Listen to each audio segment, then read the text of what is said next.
All right, so almost every exterior estimate I go on, we get asked, what are we going to do for preparation? And as everybody knows, preparation is really key to a good long-lasting job. So every exterior is always going to start with a wash. So in most homes like this one, it's going to start with a power wash. So key thing for us is we spray a detergent up on the home that helps loosen up all the dust and chalk, and then we power wash that off. After that's done, then we're going around the base of the house and raking the gravel back so we can paint below grade.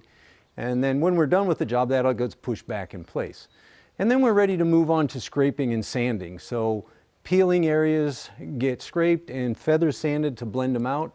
A lot of times what happens here in Arizona is the sun just beats the paint down and makes it extremely brittle and very thin over time. So we get up there, and if there's a hairline crack in the paint, we know we're going to run a sander over. It's so thin we can't get a putty knife under and do much scraping, but the sander will tell us if it's weak. So it'll peel it off more or less, kind of, instead of sanding through the paint, which you would have to do with really heavy paint, you run the sander over and it just kind of lifts it right off. It pulverizes it because it's so dry and brittle.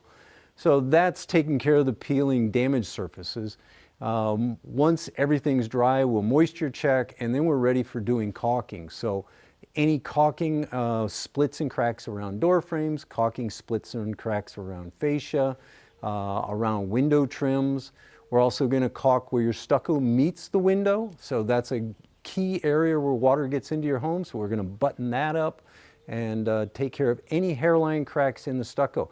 And the best way to do that is to get up right next to it. We got to visually see it within 2 feet of it. So a lot of times you can walk down the side of a house, and if you're just walking, you really don't see the cracks because they're so minor, but I want to fill every one.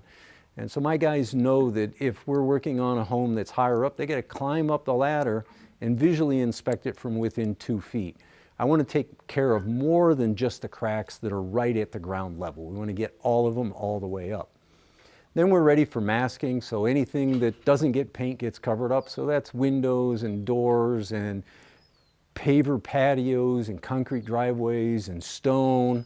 We always take off light fixtures. We're going to pull your downspouts away so we can paint both coats behind the downspouts. And then if your downspouts are getting painted, we'll put them back in and spray them in. And that takes care of the covering up and removing things. Larger surfaces like decks and patios, we have to move furniture away, and then we cover it up with plastic or drop cloth so everything's protected so no overspray comes around and hits it. That's pretty much the prep work. Then we're ready to get started. So it's basically, let's take care of damage, which is the sanding and scraping. Let's fill all the cracks. We take care of that. Let's cover and protect it and remove the loose items like light fixtures and downspouts, and then we're ready to go.